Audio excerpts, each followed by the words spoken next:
Hey, what's going on, guys? Welcome back to the second part. And you couldn't have come back at a better time, because this level has another one of the cut shows in it. And this one was cut for very obvious reasons, which you'll see.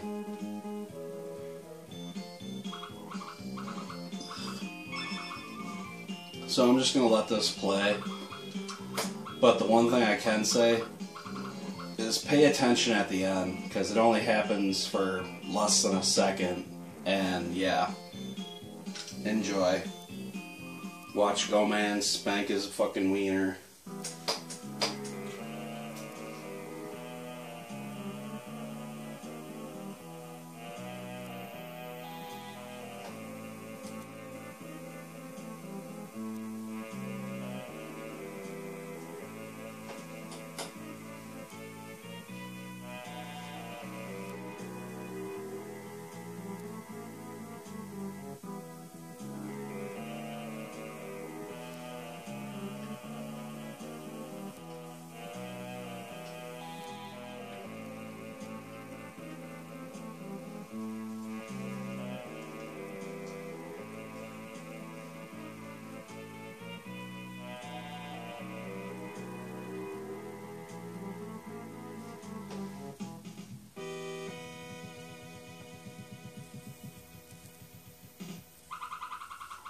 So did you catch it there at the end?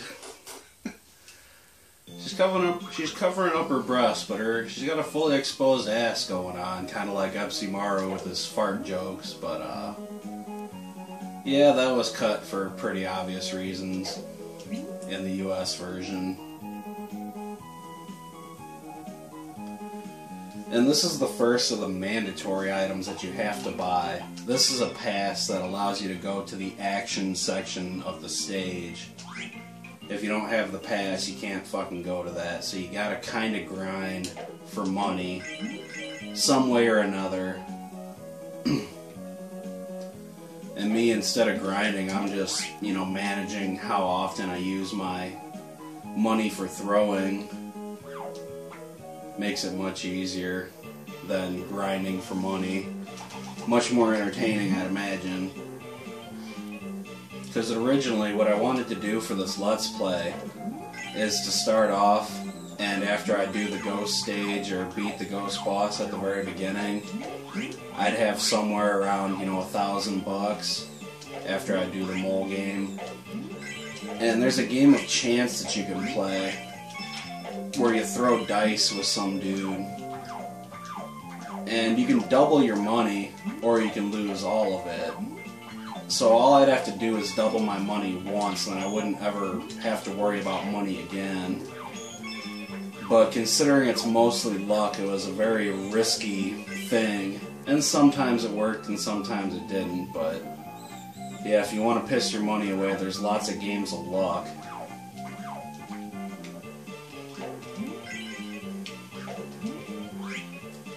Probably one of the worst offenders is the lottery game, because that's virtually impossible. You'll never win more than $50, and you spend $100 to play it, so it's a losing endeavor.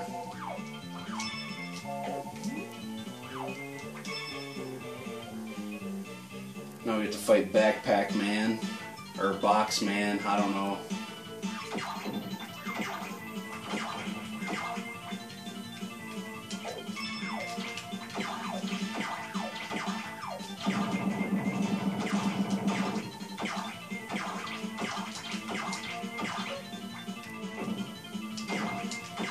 Not too hard.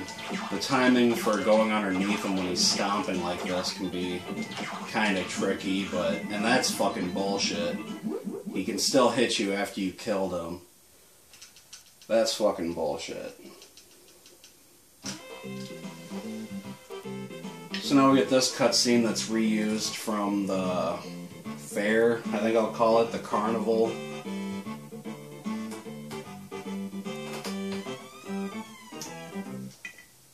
But he blows up as if he got a pea balloon from Super Mario World.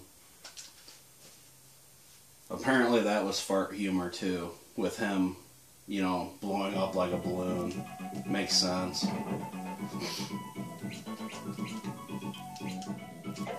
Fucking fish guy. Oh, god damn it. I hate those guys. The birds are probably the worst, though, because their hitboxes are all over the place.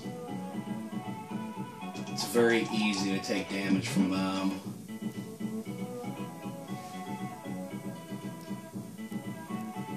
And what you're supposed to do on this part is ride various things across the water, because the water does hurt you if you spend enough time in it, but as long as you constantly jump out of it, you're fine.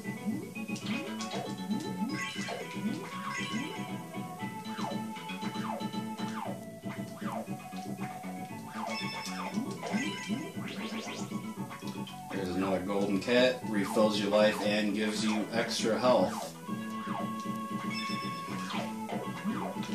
This is a level with the stupid glitch too, or stupid death too. And it'd be nice if I didn't die once already on accident, but I'm gonna do it anyway. Yeah. It's pretty bad. I don't know if that was fixed or not in the US version. I kinda doubt that it was.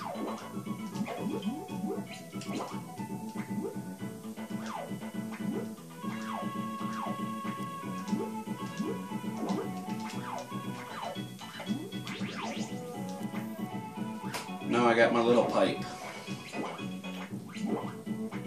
Little pipe. Little pipe. Little pipe.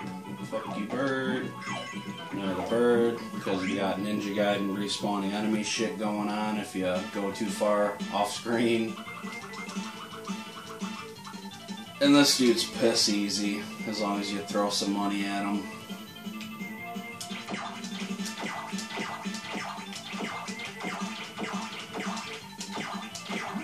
He's supposed to shoot fireballs, but that obviously doesn't happen if you just stun lock him with, you know, your projectiles. Goemon throws money and Dr. Yang or Epsimaru throws ninja stars. And either way, they both cost $4 a piece when you chuck them.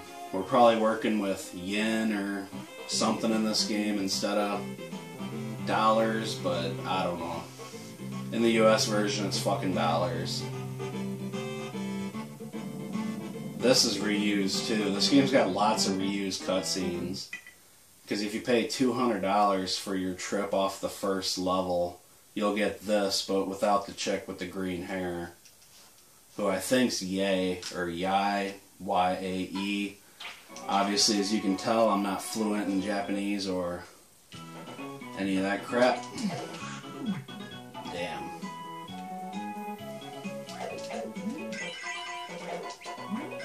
So this is another level where it has a mandatory item where you have to pay $980 to progress, but luckily there's tons of secret shit where you can just make lots of money pretty quickly.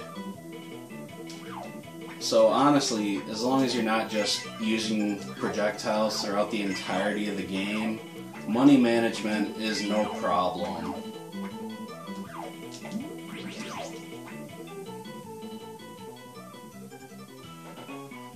This is getting fairly close to the end. I think there's another level after this, because this is a really long level,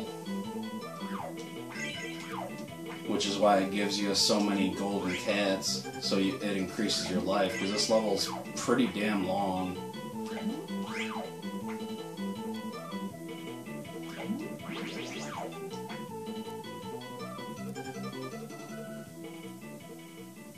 So I picked this last secret exit to go in last, secret entrance, whatever. Because instead of exiting where both the other ones did, this one exits you at the beginning of the village section. Why? I have no idea, but it does. But now I got plenty of money to buy the book, and then I got some extra for throwing money. Because you gotta have quite a bit of throwing money. Not really quite a bit, but a decent amount. Me, personally, when I'm at the very end, I want at least 400 for throwing. So now we're going to go buy the book, which is the mandatory item. It's a book that translates what people say. Because on this level, everybody speaks in symbols unless you buy the book. Like, not everybody, shopkeepers, game guys, everything else speak regularly. But there's like village people, and most importantly the king, who you have to talk to progress. So this translates what people say so you can get on with the game. But since I'm playing the Japanese version, even after it translates the shit, I can't understand what it's saying anyway. So the book serves no purpose for me. And up here you got the king. You're supposed to talk to him, and that sets, you know, whatever, so you can progress, but you don't have to talk to him. As long as you see his throne, or at least the front of his steps or whatever, you can just leave and it's all good. He tells you to go break one of those stone statues that you already broke a bunch of for the secret areas. But the special thing with this stone one is that you have to hit it 3 times. So it's actually kind of confusing the first time you do it, but you can hear the noise, which lets you know that that's what you're supposed to do. So yeah, the exit to move on, you have to hit 3 times. All the other ones you just hit once. That shit can honestly be confusing the first time you're going through the game. Because that's all he says, is to go hit a statue, and there's all those secret exits as you've seen, or secret entrances, whatever.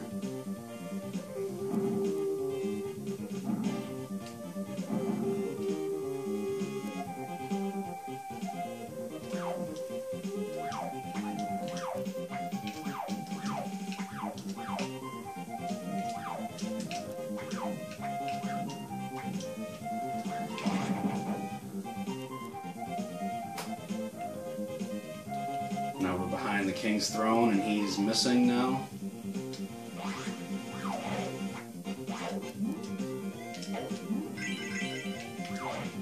And we get a little auto-scroller. I think it's the only auto-scroller in the game, which is, fuck, really nice.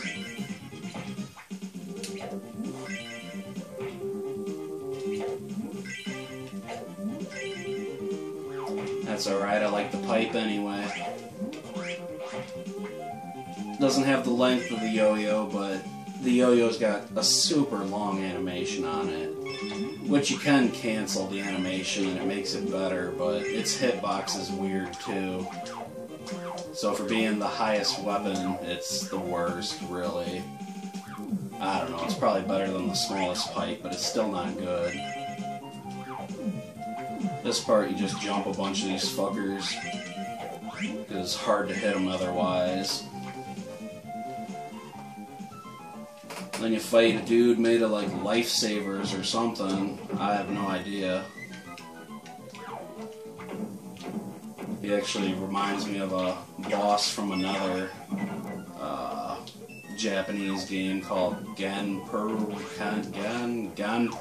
Gunman's Proof. Basically Gunman's Proof. I don't know why I wasn't jumping to hit him. I don't know, I was having such a huge brain fart right there. But yeah, there's a boss in that looks very similar to this. And that's a really fun game too. Gunman's Proof, I'll just say. Because it's basically a huge Zelda ripoff, but in the best way possible.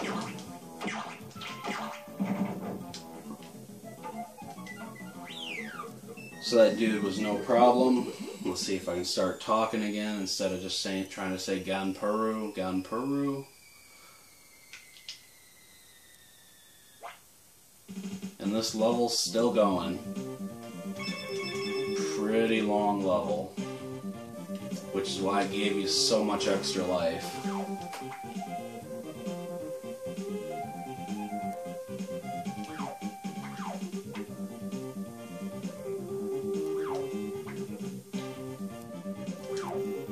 There's an interesting platforming section where if you fall, you're dead. So that's cool. You're not supposed to be able to make this jump, and I did, thankfully. Because that sucks when you miss it.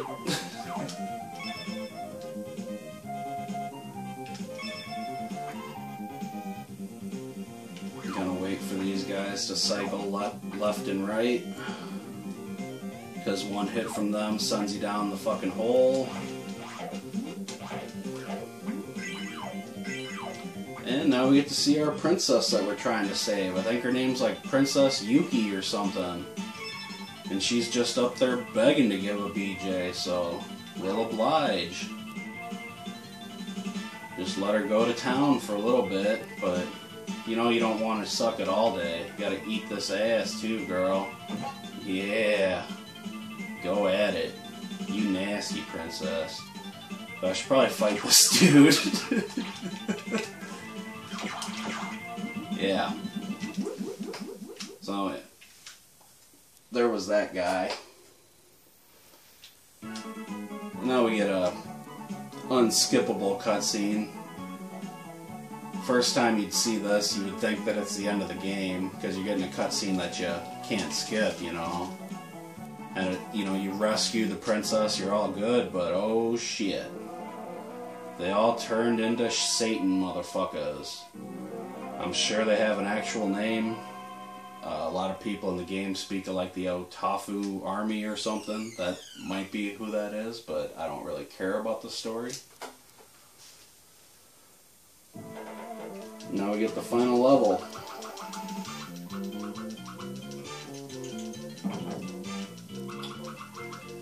Where this is pretty good right here. You know, this is just the best kind of game design and everybody loves it. You see this? Nothing's happening, right? Well, wait about a minute. We gotta go set a flag real quick. I imagine some people know what I'm talking about when I say setting flags. So here's the king, he's kidnapped, we're supposed to talk to him, but we don't give a fuck what he's got to say. So we leave him immediately. Flag is set. Go back to our jail cell.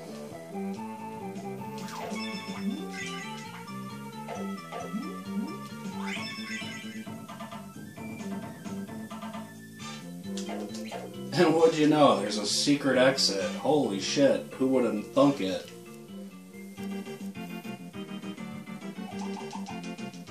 Speak to the Tanuki one last time.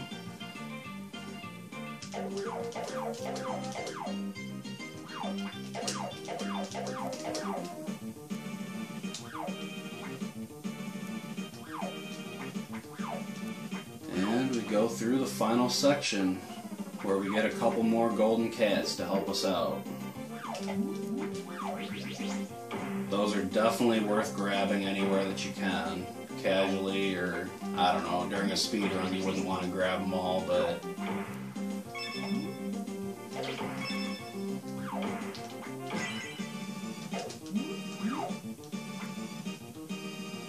Up here we're supposed to talk to this girl. I think it's, again, it's yay, or yeah, but you can jump right past the trigger where you're supposed to talk to her. I'll jump back into it just to show you. But yeah, that's what I skipped. Now I'm going to make a little bit of money here, because like I said, I like to have at least 400 for the final bosses. Plus it would be nice to get the yo-yo. I talk a lot of shit about the yo-yo, but it is good for the red-faced dude with all the lanterns and stuff on them.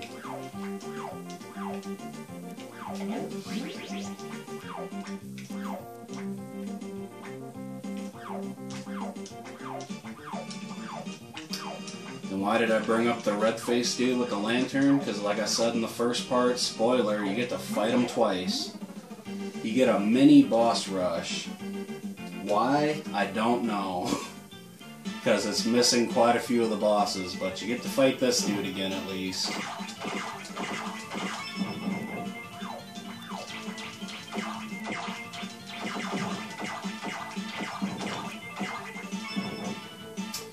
He's exactly the same It's too bad that they didn't give him like different moves or something, just like one extra move.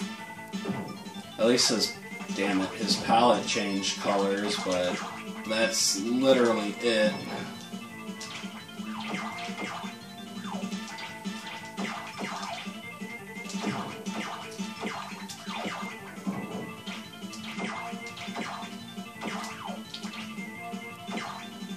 I would have definitely liked to have kept my weapon though. Just because, again, I gotta have money management, because this is probably enough to where I could just throw for the rest of the game, but I'm gonna hit this bitch a couple times. So yeah, we get to fight her again. Mrs. Potato Head.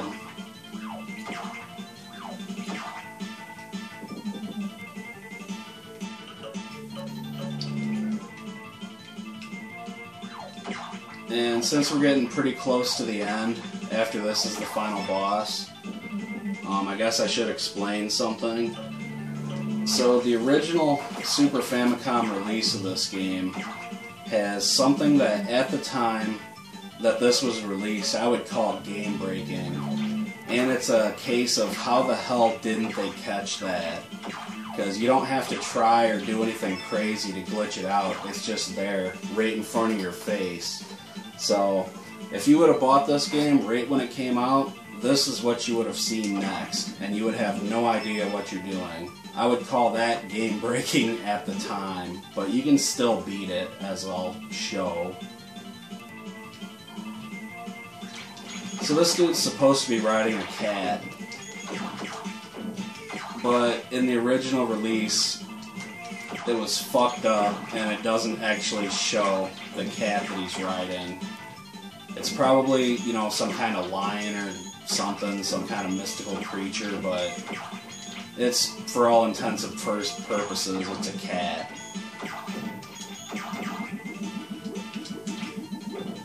And it turns into a fox.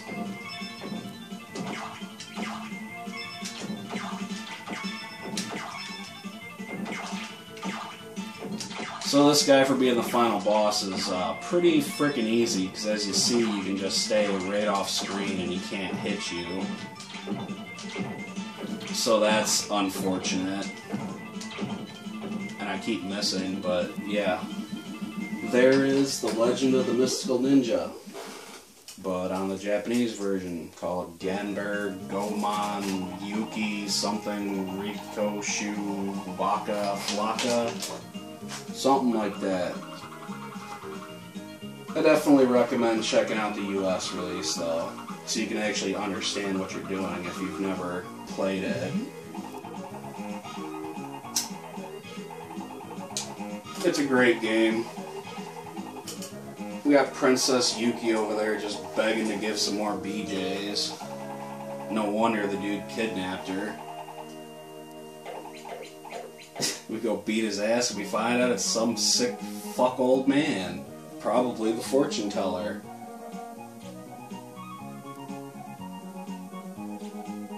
But she shows us her love and that's really it. But honestly, yeah, I totally recommend you check out the Legend of the Mystical Ninja. You know, 2 players, it's really fun. It's way, way harder, but pretty fun.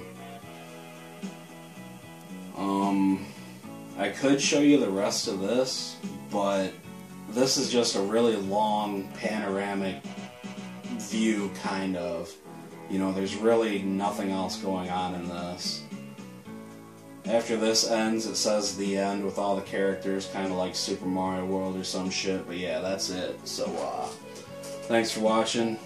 Hope you somewhat enjoyed this playthrough. It was kind of a little rocky, but it worked out. So, y'all take it easy now. Later.